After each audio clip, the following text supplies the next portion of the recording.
Good morning, all students. Today I discuss some third students international economics topic offer curve या reciprocal demand या martial Edgeworth प्रस्ताव वक्र द्वारा व्यापार की शर्त की व्याख्या।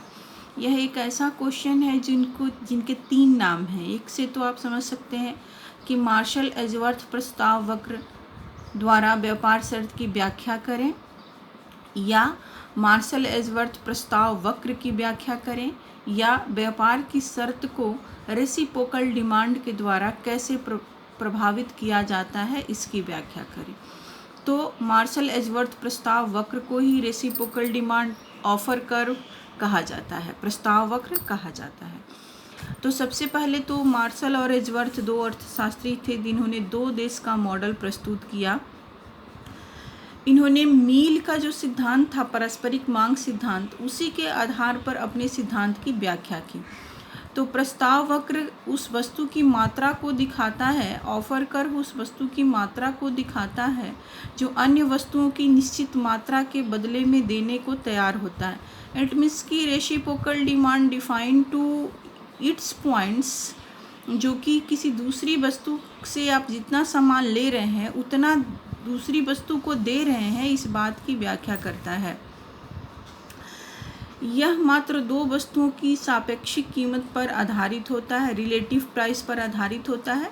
कीमत रेखा यानी कि कीमत अनुपात वक्र उस सीमा को दिखाई देता है जिसके बाहर प्रस्ताव वक्र नहीं जा सकता है। अर्थात जिस विनिमय अनुपात पर एक देश किसी वस्तु को देश में पैदा कर सकता है उस वस्तु को वह अधिक निर्यात के बदले में आयात नहीं करना चाहता है। अब इसको हम लोग एक डायग्राम से समझेंगे। तो इस डायग्राम को आप देखिए। इस डायग्राम में एक और दो चित्र बनाया गया है, जिसमें एक है कि इंग्लैंड का है और दूसरा है कि पुर्तगाल का है। ठीक है, ये है एक एग्जाम्पल है जिसमें कि यह समझाया गया है कि इंग्लैंड पुर्तगाल को कपड़ा देता है और शराब लेता है। एक एग्जाम्पल लिया गया है कि एक देश दूसरे देश, दो देश जब आपस में व्यापार करते हैं तो वस्तुओं का आदान प्रदान करते हैं जो उसके एक्सचेंज रेट पर निर्भर करता है। तो इसमें दो डायग्राम है, एक कंट्री ए का है और एक कंट्री बी का है। ये जो है पुर्तगाल का है, ये जो है इंग्लैंड का है। तो सबसे पहले हम जो चित्र संख्या 1 है उसमें देखिए कि ओ ए, ओ बी, ओ सी और ओ ए, ओ बी, ओ सी, ये इसका जो है ये जो है पुर्तगाल की शराब की तुलना में इंग्लैंड के कपड़े के वैकल्पिक कीमत को दिखाता है। ओ ए कीमत रेखा पर इन वस्तुओं के विनिमय अनुपात को दिखाता है। ओ ए जो कीमत रेखा है, ओ ए जो कीमत रेखा है, प्राइस लाइन ओ ए जो है, उस पर इन वस्तुओं के अनुपात को दिखाता है। जिस कीमत रेखा पर ओ के कपड़े के बदले के शराब की ओ ए मात्रा का निर्यात करते हैं, देखिए इस कीमत रेखा पर जितना वो कपड़ा दे रहा है उतने ही मात्रा में शराब का निर्यात कर रहा है।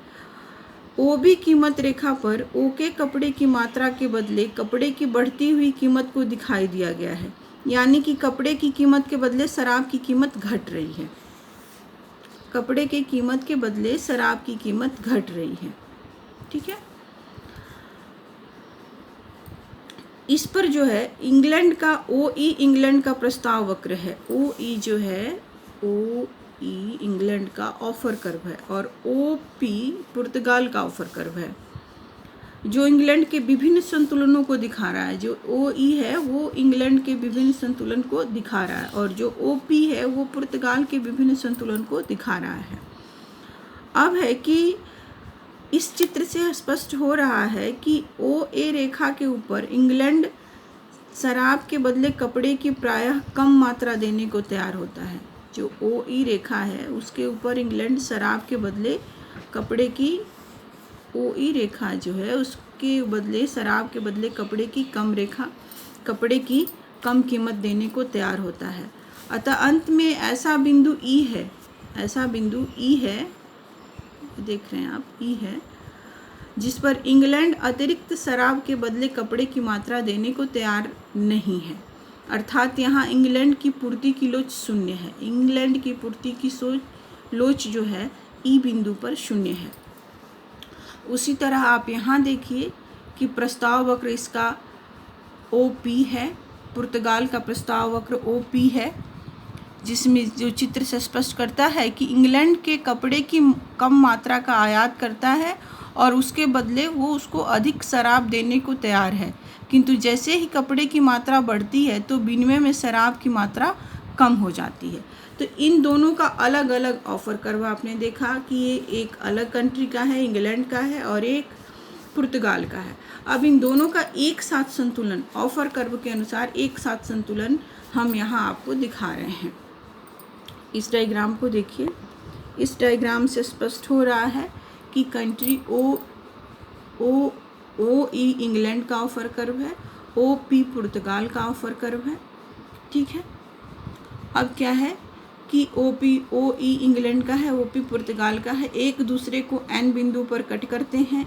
इस बिंदु पर अंतर्राष्ट्रीय विनिमय यानी कि व्यापार की शर्त कपड़े की OQ और शराब की OA मात्रा है।